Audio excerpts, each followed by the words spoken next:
Section Motorsport vous est présentée par la Capitale Assurance Générale, l'assureur québécois des motocyclistes. RPM Rive-Sud, pour rouler ensemble en grand. Et Motojournal, le magazine numéro 1 des motocyclistes québécois.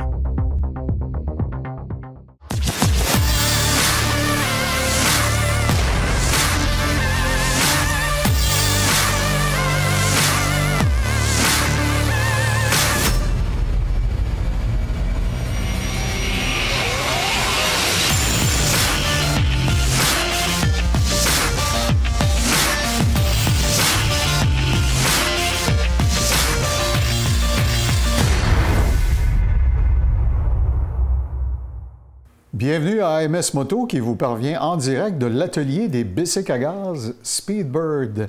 Et qu'est-ce que je peux vous servir? Bien, plein de choses à mon bar aujourd'hui. Vous allez avoir des consommations intéressantes sur le monde merveilleux des cafés racers. C'est quoi cette culture-là, les cafés racers? Qu'est-ce qui les tient, ces gens-là? Qu'est-ce qui les allume? Alors, on va en parler plus en détail. Nous recevrons des réalisateurs d'un documentaire sur le monde de la moto au Québec, mais qui va vous faire découvrir des affaires que vous ne connaissiez pas, des ateliers, des endroits où on fabrique, on bricole des motos, on en construit de toutes pièces. Ça va être fort intéressant. On va découvrir d'excellents produits pour la moto de Silver Wax. Et avec Marc Paradis, notre chroniqueur, on ne sera pas sur deux roues. On va parler de ses coups de cœur de la saison. On va parler de destinations, de choses intéressantes à faire en moto cette année. Et on découvrira les vêtements de la moto qui l'ont particulièrement séduit au cours de ses dernières randonnées. Tout ça à AMS Moto. Si vous êtes le Nord-Américain moyen, il y a fort à parier que le seul souvenir que vous avez peut-être du terme Café Racer, c'est cet album de Kim Carnes sorti au début des années 80. Je suis avec Patrick Collet et François Sévigny chez Speedbird. Café Racer, what the hell? Ben, je commencerai par dire qu'au début, c'est un courant qui a débuté d'après-guerre, dans le temps où que les gens étaient un petit peu plus pauvres. Et c'est un mouvement de customisation des motos, des rendre à notre goût. Puis c'est à peu près dans les années 60-70. C'est né surtout dans les îles britanniques, j'imagine? Des deux côtés. Des deux côtés? Des deux côtés. Donc c'était le contrepoids de la culture hot rod, mais sur deux roues. Les gens un peu désabusés qui voulaient customiser, modifier leur machine, faire quelque chose d'unique, de dépouillé. Oui, puis surtout en visant la performance, les gens, ce qu'ils cherchaient à faire, c'était se débarrasser des pièces qu'ils jugeaient inutiles pour faire des grandes routes et plutôt de viser la performance. L'essence même de la machine, essentiellement. Et est-ce qu'on peut dire qu'il y a plusieurs familles dans le Café Racer? Il y a différentes cultures? En fait, c'est ça. Dans le Café Racer, on retrouve le pur et dur Café Racer qui se trouve être une machine dépouillée pour des courtes distances avec vraiment le minimum dessus, très minimaliste, un peu inconfortable parfois aussi. Puis ça, c'est ce qu'on entend souvent avec le terme Café Racer, c'est ces motos-là. Toutes les concessions sont faites pour la pure performance. Exactement. Ensuite de ça, on trouve les trois autres classes qu'on parle un petit peu moins souvent, mais pourtant sont tout aussi présentes dans la culture du Café Racer que les autres. On va commencer par les Scramblers, qui étaient autrefois l'ancêtre de l'enduro d'aujourd'hui ou des motocross d'aujourd'hui. Alors le Scrambler, c'est vraiment un motocross des années 70, fin 60, début 70, qui ont commencé à émerger. Puis dans les années 70, ça a été une effervescence incroyable. Le terme a été commercialement récupéré d'ailleurs par les manufacturiers. Tout le monde avait un Scrambler, Yamaha, Honda. Exactement. Et même aujourd'hui, on voit maintenant Ducati qui arrive avec leur Scrambler d'usine qu'on peut se procurer flambant neuf d'aujourd'hui. Alors ça, c'est une des branches qu'on va prendre une moto qui était peut-être pas initialement un Scrambler, mais on va la transformer en Scrambler. Alors on va prendre une moto de route. On va lui mettre une fourche plus performante ou une fourche plus longue ou on va grossir ou rapetisser les roues selon le besoin pour avoir le look. Souvent plus le look qu'une question fonctionnelle. Les gens ne vont pas nécessairement aller faire de la trail, du motocross avec, mais ils vont rechercher le look du Je sais qu'il y a une variété qu'on appelle un Brat. Oui, le Brat, en fait, je vous dirais c'est le dernier dans la catégorie des cafés racers. C'est un mash-up. C'est un mash-up. On va prendre une moto, une Kawa, peu importe le modèle ou l'année, et on va vraiment se faire une moto d'emblée avec des pièces de à peu près tout ce qu'on peut se mettre sur la main. Mais c'est toujours fait dans l'intérêt esthétique de la chose. Et puis, ça donne vraiment parfois des résultats spectaculaires. Ça pousse un peu la créativité des gens à aller un petit peu plus loin. Et puis même, on va retrouver des pièces de totalement autre chose qu'une moto sur la moto. Est-ce que c'est une culture qui est en croissance, là, actuellement? Tout à fait. Et puis, je vous dirais même que ça a demandé l'intérêt des constructeurs, comme justement, on parlait de Ducati, le Scrambler. Il y a même Harley Davidson qui commence à s'intéresser avec ses modèles au café racer, à la culture comme telle. On a dans le vêtement, dans les accessoires, dans les pièces aftermarket, on a une vague incroyable de choses qui s'en viennent à ce niveau-là, puis des beaux produits pour... intéressant. C'est en pleine croissance. Et chez Speedbird, vous avez fait un peu votre spécialité. Oui, tout à fait. En fait, notre studio de création mécanique, présentement, on se lance plus dans l'aftermarket de pièces comme telles, tranquillement pas vite. On développe un produit qui va être disponible éventuellement cette année. Et puis, on va arriver avec quelque chose de très nouveau. Qui va connaître un succès mondial. On ose le croire. Alors, on est en recherche et développement présentement. On est très tranquille, mais il y a beaucoup de choses qui mijotent sous les couverts. On reviendra pour les secrets quand ce sera le temps opportun. Merci beaucoup. On est chez Speedbird et vous savez tout maintenant sur le Café Racer.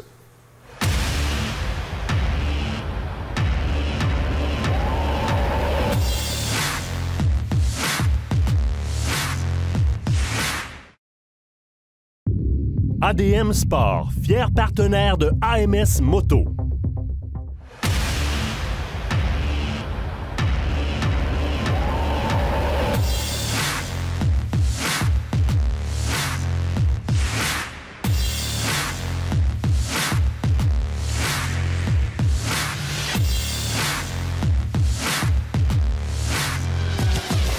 Alors aujourd'hui, c'est une première à AMS Moto, mesdames, messieurs. Vous nous demandez souvent, il a l'air de quoi, Marc Paradis, quand il n'est pas habillé comme s'il jouait dans Easy Rider? Alors, mesdames, regardez-le, là, c'est ça que ça donne quand vous allez le rencontrer dans une quincaillerie, dans un grand magasin ou à quelque part du genre. Alors, Marc, tu as essayé plein de motos pour nous cette année, une bonne variété et un bon nombre également. Et à chaque fois que je te voyais débarquer de la moto, j'étais capable de voir... mon radar me disait si tu avais aimé ça ou pas. Mais tes vrais coups de cœur cette année, ça serait quoi? On va remonter à l'an passé parce que la première moto que j'ai essayée de cette année, c'est vraiment l'an passé, la FZ07 de Yamaha que j'avais essayée au mois d'octobre parce qu'elle était disponible en modèle 2015 hâtif en 2014. D'accord. Donc, c'est une moto que j'avais aperçue au Salon de Milan en 2013, qui était la nouveauté pour l'Europe seulement. Mais ça, banalement, dans la conversation. Ça paraît toujours bien. On ne s'attendait pas à la voir apparaître en Amérique du Nord. Donc, avec les succès de la FZ09, Yamaha a décidé de l'introduire sur notre marché. Très bonne idée, parce que pour le prix, on parle d'un prix de détail autour de 7 300 $. Ce qui est spectaculaire pour une moto de cette qualité. Très abordable. C'est une moto qui fait pour les débutants, oui, mais aussi pour les gens qui ont beaucoup de métiers derrière le blouson. C'est le genre de machine avec laquelle on peut vraiment s'amuser. Oui. En revenir avec un beau gros sourire. S'amuser, puis dans les vitesses légales aussi. C'est pas obligé d'être toujours à la limite des limites de vitesse. On peut s'amuser beaucoup. Donc, une moto qu'on peut installer, on peut aller faire une petite incursion à piste dans le style débutant. On s'entend qu'on n'ira pas concurrencer des experts avec cette moto-là en piste. Mais on peut aussi faire du tourisme. On peut faire des petites balades du dimanche matin. On peut aller travailler avec. Okay. C'est de la moto à tout faire. Ça fait que je ne ferai pas concurrence à David Letterman. Je ne ferai pas un top 10, là, mais parlons d'un deuxième choix cette année parmi les choses que tu as essayées. Choix facile, la Scrambler de Ducati. Ça, j'ai rigolé au risque de répéter. Là. Oui. J'avais des petites appréhensions quand j'ai vu les premières images de la moto, comme je disais lors de l'essai, mais une fois... Bougonneux, c'est juste parce que c'était... Wow, ça faisait nouveau. J'avais l'impression que c'était juste un effet de mode, mais finalement, ça t'a conquis. Puis, quand on regardait les publicités de Ducati, ils visaient plus les jeunes dans la vingtaine. Les croutons dans la quarantaine, ça a passé, puis papa aime bien ça. J'ai beaucoup rigolé là-dessus parce que, justement, on est allé hors du bitume avec, on est allé sur les chemins de gravel. Quand j'ai visionné l'émission, j'ai vu les images de ce que tu faisais comme point de vitesse quand tu dépassais le véhicule de tournage, par exemple. Ça semblait Yellow Toast, puis c'était très stable, même sur une route graveleuse. des caractéristiques qu'on retrouve sur les motos sport-aventure, qu'on retrouve sur une petite moto comme ça. C'est sûr qu'on ne s'attend pas non plus à aller faire des côtes de roche ou des trous de boue, des marais avec une moto comme ça, mais juste pour aller s'amuser sur un chemin de gravel que tout le monde peut s'imaginer autour de chez lui ou un petit peu plus loin au chalet. Il n'y a aucun problème avec la Scrambler, comme c'est aussi une moto qu'on peut faire de la ville. Embarquer un passager pour des courtes distances, c'est exceptionnel. Puis, as-tu une mention honorable pour clore ça, un trio? J'aurais jamais cru dire ça un jour, mais la Spider F3 m'a beaucoup impressionné. Tu fais ton âge, là. Le problème, c'est que ça penche toujours pas, une Spider. Ouais. Le jour que ça va pencher, ça va me rejoindre encore plus. Mais la qualité de montage du trike comme tel, l'ajustement, Puis les Spiders, entre toi et moi, là, t'es pas le seul à penser ça, on s'enfarge dedans. Là. Juste dans le quartier chez nous, je pense qu'il y en a 5. C'est une invention québécoise, on s'entend. C'est très, très populaire, oui. Puis c'est aussi le petit pep qu'ils ont amené avec la F3 va redonner un boost à la ligne. J'ai vu passer dans le décor au cours des derniers jours, je ne vais pas faire mon chialeux, mais quelques slingshots. Et puis, ça n'a pas l'esthétique d'une Spider. Là. Non, puis c'est assis comme dans une voiture avec un volant. Carénage enveloppant, tout ça. C'est pas moto. Pas moto c'est comme si c'était inspiré du T-Rex puis il avait voulu essayer de faire une variation un petit peu plus élaborée. OK, alors, 3 coups de cœur fort intéressants. On va revenir dans le cours de AMS Moto avec Marc un peu plus tard pour parler notamment des vêtements de pilotage de moto, ceux qu'il a essayés et ceux qu'il a adoptés et que vous devriez peut-être mettre sur votre liste de magasinage.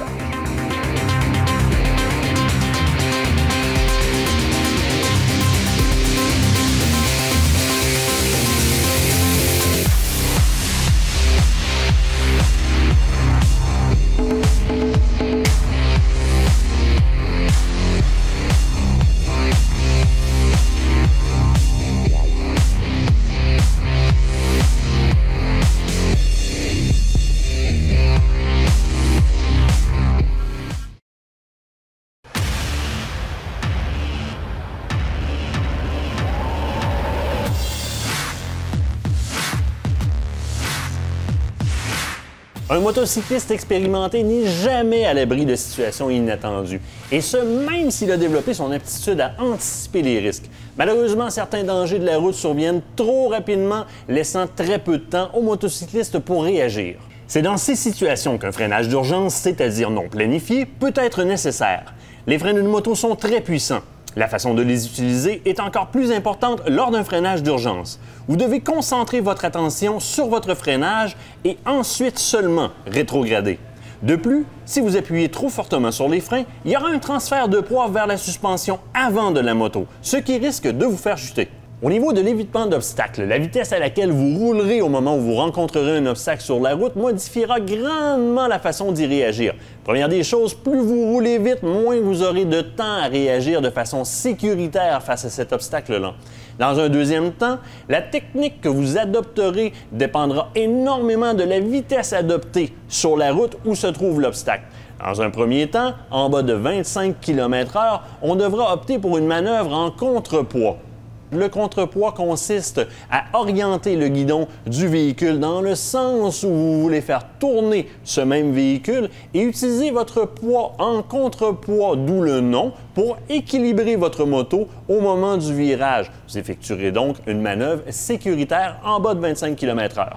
Dans un deuxième scénario où votre vitesse serait supérieure à 25 km/h, la technique appropriée serait le contre-braquage, c'est-à-dire de pousser sur la poignée du guidon située du côté où vous voulez diriger la moto.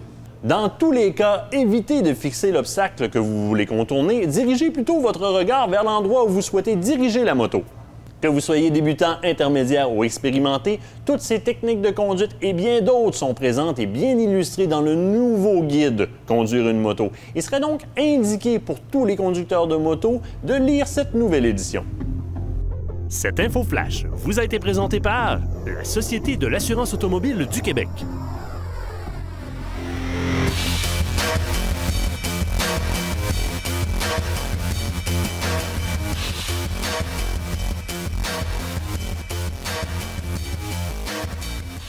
Alors, je vous avais promis au début de l'émission qu'on allait parler d'un sujet qui va certainement vous intéresser. Un jeune réalisateur de Québec a décidé, par amour pour la moto sans doute, de faire un documentaire sur les gens qui, comme dans des petites shops comme ici, s'amusent à bricoler leur moto un peu artisanalement, si j'osais dire.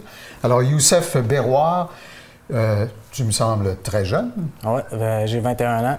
Puis tu voulais faire un documentaire sur le monde des bricoleurs de moto. Ben, ça fait longtemps que je voulais réaliser une vidéo sur la moto. Puis l'hiver passé, je suis arrivé avec l'idée de faire un documentaire à la place d'une petite vidéo. J'ai jeté l'idée sur des groupes Facebook. Puis les gens étaient... Tu as eu des réactions tout de suite. Exact. Fait que là, tout de suite... Puis c'est un peu... Ça peut sembler un peu underground, mais il y a un courant véritable au Québec. Il y a beaucoup, malgré la Société de l'assurance automobile du Québec et tout ce qu'ils peuvent faire pour nous casser les pieds, il y a, à cet égard, il y a beaucoup de gens qui aiment bricoler des motos et faire des créations spéciales. C'est vrai. Ben oui, on en voit beaucoup. Puis c'est un monde qu'on connaît pas beaucoup. Des gens qui font pas de la moto connaissent pas ça. Puis moi, avant de réaliser ce documentaire-là, je connaissais pas trop le monde de la moto. Puis en réalisant, j'ai vu que, tu sais, il y a beaucoup de personnes qui construisent des motos. Puis c'est vraiment, tu sais, c'est intéressant. Est-ce que c'est concentré dans des zones géographiques ou si on en trouve pas mal partout au Québec? Je te dirais qu'on en trouve pas mal un peu partout au Québec. Il y en a beaucoup à Montréal, il y en a beaucoup à Québec, mais il y en a aussi beaucoup dans les régions rurales. Et je suppose qu'en faisant ta tournée à travers la province, tu as pu constater qu'il y a ce qu'on appelle des vintage. Il y a probablement des années ou des modèles ou des styles qui ressortent plus, là, qui ont des chapelles, vraiment. Oui, c'est vrai. J'ai remarqué, il y a les classiques, les Honda CB, puis il y a beaucoup de Suzuki GS. Sinon, pour les bobbers, tu as beaucoup d'Harley. Mais aujourd'hui, avec n'importe quelle moto, tu peux faire une moto custom. Il suffit juste d'avoir une certaine créativité. Puis... Comment es-tu reçu par cette communauté-là quand tu leur dis « Hey, je veux faire un documentaire sur ce que vous faites » ? Ils aiment beaucoup l'idée, ils sont contents que je sois là, puis ils ont toujours hâte de voir les scènes par la suite. Puis ils me rappellent tout le temps, ils m'invitent à des événements, tu viens-tu filmer? Je fais oui. Ah, intéressant. C'est quand même intéressant. Il y a une période aussi où il y avait un croisement entre les gens qui aiment le style plus dépouillé des vieilles motos, puis le mouvement rockabilly, puis etc. Il y a eu un mélange des cultures, les rat rod dans le domaine de la tout ça était dans le même chaudron, là. Est-ce que tu as vu côtoyer ça aussi? Oui, dernièrement, à Rivière-du-Loup, c'était vraiment plus ce style-là, années 60, style les Hells, vieilles motos, un peu vraiment rouillées, puis avec du chopper dans le fond, là. Grosse suspension, mais c'est pas mal ça que les seuls, c'était les Loup MC. Est-ce qu'il y a un stéréotype d'âge là-dedans? Je te dirais que non. C'est de tout âge. Le monde sont passionnés. Il y a des personnes, il y a du monde qui ont une grange avec des vieilles motos. C'est des vieilles personnes de 70 ans, comme qu'il y a des jeunes de mon âge de 21 ans. Puis il y a plein de jeunes qui chevauchent des motos qui ont été construites avant qu'ils soient nés, par ailleurs. Oui, exact. Une espèce de nostalgie par procuration. Ouais. OK. Quelle sorte de lancement va se faire? Je sais que c'est cet automne que vous allez lancer. Ça s'appelle « Les vagabonds sur deux roues ». C'est ça le nom du documentaire. Comment allez-vous procéder au lancement de ça? Il va y avoir 3 premières, dont une à Québec, Montréal et Rivière-du-Loup. D'accord. Puis les endroits et les dates sont pas encore cédulés, mais ça va être au mois d'octobre, en automne 2015. Est-ce qu'il y a une adresse Internet à laquelle on peut aller de temps à autre jeter un coup d'œil pour savoir? Oui, une page Facebook, c'est facebook.com, /, Les vagabonds sur deux roues. Puis vous pouvez avoir toute l'actualité sur le film, puis les nouvelles. Youssef Berroir, merci beaucoup. J'ai bien hâte de voir ça. Je suis certain qu'il y a des vieux singes que je vais reconnaître là-dedans, ayant galvaudé là-dedans un petit peu à travers les années. Merci, bonne chance avec le documentaire. Merci.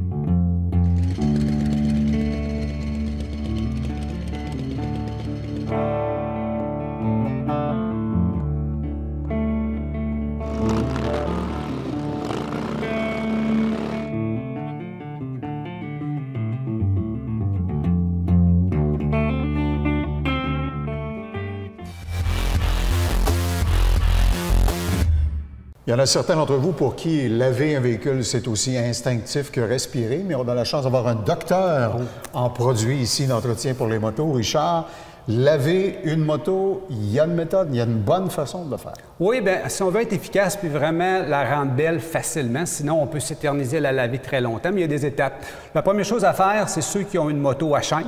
Il faut commencer par dégraisser la chaîne. Sans aucun doute. Si on commence toujours par ça, c'est le pire. Après ça, bien, avec notre savon régulier, la saleté ne restera pas prise dans la mitaine. Par contre, avant de tout faire les étapes de lavage, il faut s'assurer que la moto est à température de la pièce. On ne lave pas une moto qui est chaude, on arrive de rouler avec, on peut endommager des parties. Bien sûr, oui. On ne laverait pas son barbecue, donc quand il est chaud, donc pourquoi on ferait avec une moto? Ça serait illogique. D'autre part, est-ce qu'il y a une séquence, outre le traitement de la chaîne dont tu parlais, pour les gens qui ont de l'huile dans cette section-là? Quel serait l'ordre des choses? Oui, il y a comme un ordre logique. On commence par dégraisser. Ensuite de ça, ceux qui ont des insectes, parce qu'on sait qu'en moto, on en a plein, on enlève les insectes. Et après ça, on utilise un savon doux, un savon qui est fait pour les motos. J'ai amené aussi un petit gadget qui est intéressant, une petite grille pour mettre dans le fond de la chaudière pour ne pas égratigner la moto. Je ne trimballerai pas ma gornotte sur toute la peinture. Non, exactement. Fait qu'on la lave et après ça, une moto, on l'assèche. On ne l'essuie pas, on l'a vu dans une émission dans le passé, avec un assécheur. On n'a absolument pas besoin de microfibre, pas besoin de chamois, uniquement ça. Ça, c'est de l'air pulsé, puis un embout pour ne rien briser sur le moteur. Exactement, c'est tout en caoutchouc, c'est rapide et toute l'eau est vidée partout. Et quand j'ai fini mon nettoyage, qu'est-ce que je fais? Je mets un scellant? Est-ce que je passe à autre chose, simplement? Oui, là, on est rendu à une autre étape. On est rendu à protection. Ceux qui ont des cuirs, on peut les nettoyer, on peut les traiter. Ceux qui ont du chrome vraiment intéressant, on a un nettoyant qui est fait spécialement pour le chrome. On donne une petite touche sur le chrome, il vient vraiment beau et c'est tout ce qu'on a à faire pour la mettre belle, comme on dit. Une moto qui a du chrome, je ne sais pas où est-ce qu'on trouverait ça. Ce volet esthétique vous a été présenté par les produits Silverwax. Silverwax, des produits de haute qualité, conçus, fabriqués et testés au Québec.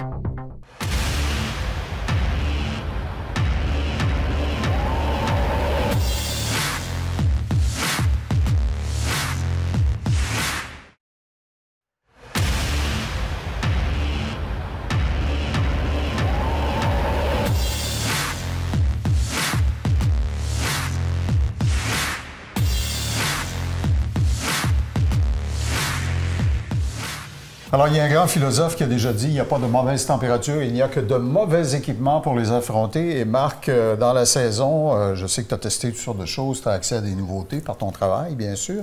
Et on voulait attirer l'attention sur 2-3 affaires qui t'ont particulièrement séduit. D'abord, les espèces de gants de Darth Vader, là. C'est quoi, c'est chauffant? Oui, c'est des gants chauffants, mais ce qui est particulier, c'est que c'est des batteries séparément dans chacun des gants. Donc, il n'y a pas de filage qui est relié à la moto. C'est indépendant d'une main à l'autre. OK, donc si t'es plus frileux de la main droite de la main gauche, tu peux compenser. Ce qui est mon cas, que la main droite est plus frileuse. Je sens déjà l'effet. Oui. C'est très rapide. Contrairement à des poignées chauffantes qui chauffent seulement l'intérieur de la main. Ah, OK, je t'abroille, là. Le gant va chauffer, on peut diminuer l'intensité de beaucoup. Va chauffer tout le tour de la main et les doigts aussi. Ah oui, je le sens, c'est extrêmement confortable. Je savais pas que tu portais des sandales crocs.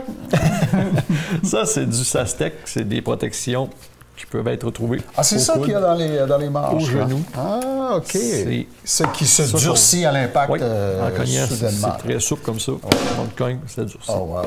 Technologie, c'est fantastique. On retrouve ça dans ce manteau que j'ai porté pratiquement toute la saison. Oui, je t'ai vu faire les essais avec. Ouais. C'est un manteau d'été. Donc, on a fait beaucoup de passes de télévision dans le sens que je vois ta chemise à travers. Là, je mettais un autre manteau en dessous parce que juste ça, au printemps, c'était vraiment pas chaud. D'accord. Avec un petit coupe-vent en dessous, c'est parfait. C'est une toile très résistante, les bandes réflectives, les fermetures éclairs sont très faciles à accrocher. Même très si léger, justement sur les bras aussi, sur les poignets. Je vois que tu as une poche kangourou. Oui, c'est la particularité de ce mesh Summer Vented, comme l'appelle Scott. Hein, qu'est-ce qu'il y a là-dedans? C'est le coupe-vent. Oui, ce qui rend le manteau imperméable. OK, d'accord. Ce qui fait que si la pluie prend soudainement, tu peux t'envelopper en faire une couche additionnelle. C'est vraiment étanche. Je l'ai testé sur des gros orages. Aucun problème. Ça coule comme sur le dos d'un canard. Puis je devine que s'il ne pleut pas, mais que tu es un peu frileux, tu peux le porter à l'intérieur. Ah, OK. Donc, c'est un très bon compromis. Protection aux coudes, aux épaules. Protection dorsale optionnelle que je recommande fortement. Ah, excellent produit. Puis au niveau des pieds, évidemment, c'est le nerf de la guerre. C'est des bottes format Aspen Hard Dry. Hard Dry, c'est la marque de commerce pour un procédé développé par Forma, justement, C'est une petite membrane qu'il y a en dessous de la cuillerette qui est ici, tout autour. Donc, l'eau ne pénètre pas dans la botte. C'est 100% étanche. Ça a l'air d'une botte de cuir standard. Est-ce que ça respire quand même un peu? Oui.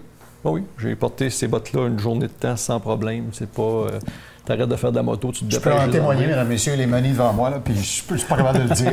Alors, c'est clair, ça fonctionne bien. Alors, Marc, ça a été un plaisir de faire les essais avec toi cette année. Moi aussi. Merci beaucoup d'avoir été... Très apprécié ton animation. Oui, écoute, on a fait ce qu'on pouvait dans les circonstances avec ce que le petit Jésus nous a donné. C'est la dernière cette saison des diffusions originales de AMS Moto. Si vous désirez revoir nos émissions précédentes, elles vont bien sûr être rediffusées en rafale à Télémag, mais vous pouvez aussi les consulter sur le site Internet de Télémag.